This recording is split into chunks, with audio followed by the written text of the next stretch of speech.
Regular cigarette খান মানে অনেক বেশি, মানে চেইন স্মোকার আপনি? চেন স্মোকার না, তবে সিগারেট খাই আর কি। স্মোকিং কিলস, ধূমপান স্বাস্থ্যের জন্য ক্ষতিকর, এটা প্যাকেটের গায়ে লেখা থাকে। তারপরও মানুষ টাকা দিয়ে কেন ওই বিষ কিনে খায় সেটা আমি বুঝি না স্যার। বাইরে থেকে দেখলে যদিও বোঝা যায় না, কিন্তু আপনি ভেতরে ভেতরে নিঃশেষ হয়ে যেতে পারেন শুধুমাত্র এই সিগারেটের কারণে। বিশ্ব জুড়ে বহু মৃত্যুর কারণ হচ্ছে এই সিগারেট।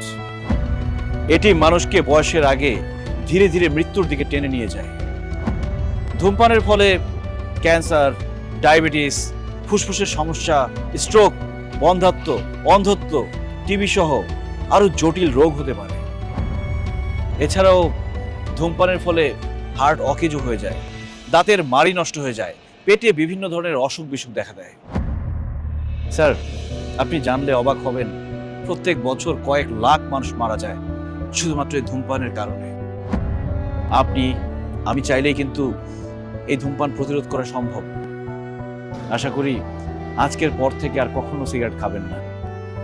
কারণ আপনি হয়তো এই পৃথিবীর কাছে কিছু না, কিন্তু আপনার পরিবার, আপনার আত্মীয় স্বজনের কাছে আপনিই পৃথিবী। তাই ধূমপান করে অকালে নিজেকে শেষ করে দিয়ে আপনার পরিবারের মানুষকে বিপদে ফেলবেন না স্যার। প্লিজ, আপনাদের দুজনের কাছে রিকোয়েস্ট, আজকে থেকে সিগারেট খাওয়াটা ছেড়ে দিন। ভাই, বাইরে আপনার কথা শুনে আমার চোখ দিয়ে পানি পড়ছে রে ভাই। আমি মালয়েশিয়াতে কাম করি, বাড়িতে আমার অসুস্থ বাবা মা আছে, বউ আছে, সন্তান আছে। আমি যদি ধূমপান করতে করতে যদি একটা বড় ধরনের রোগ হয়ে আমি মারা যাই, তাহলে আমার এই অসুস্থ বাবা মা, সন্তান পরে কে দেখবো? এই যে ভাই, ভাই এই যে আমি কান ধরছি ভাই, আর জীবনে ধূমপান করবো না ভাই।